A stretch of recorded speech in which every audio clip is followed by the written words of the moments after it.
किसैया जाड़ा में अगवना करई तो रजाई लेखा काम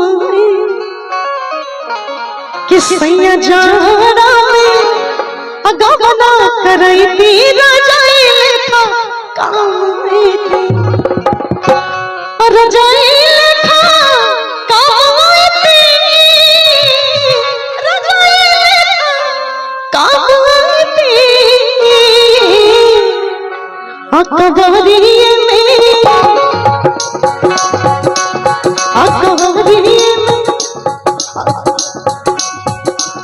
अकबरिये में रतिया बिताई थी रजाई लेखा काम सैया जाड़ा में गवना करई थी रजाई लेखा काम रजाई लेखा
आप लोग बड़ा सुनते हो कि भोजपुरी में मुर्गी कैसा होता है। प्रिया को मुर्गी बहुत अच्छा मारने आता है। प्रिया मुर्गी से ही हिटे हुई है नहीं आता है तो फिर कैसे कैसे देख रहे हो वही आवाज में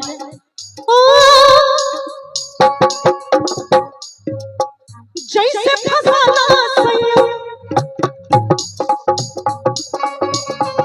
अच्छा लगा तो ताली बजाइए जैसे फसाना सैया रसरे में रसरे ओ सही फसैती हम टांगरे में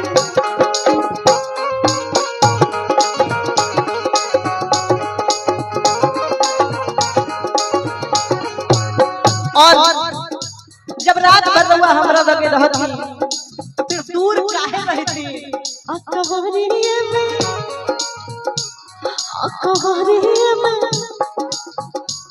अकबरिये में रतिया बितैती रजाई लेखा काम अकबरिये में रतिया बितैती रजाई लेखा काम सैया जाड़ा में गवना करैती रजाई लेखा काम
स्प्रिंग नहीं है।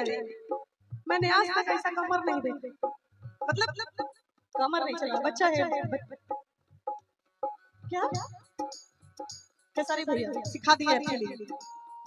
हाँ बहन ठीक तो होता नहीं, खेसारी भैया फीलिंग सिखा दिए हैं कि खेसारी भैया के गाना के वजह से फीलिंग आ गया है। गावा हो का हो कुछ नहीं का हो। हाँ सही बात है। भीतरी से भागो चवनिया के आगे बिना जोड़ीदार शाला ना के भागे।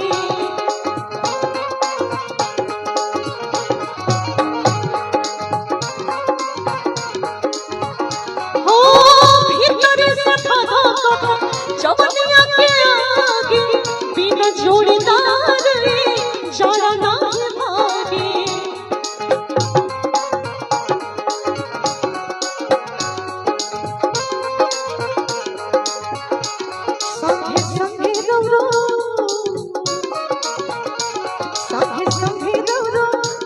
संगे संगे रो रो गप छाप छै तेरा जाए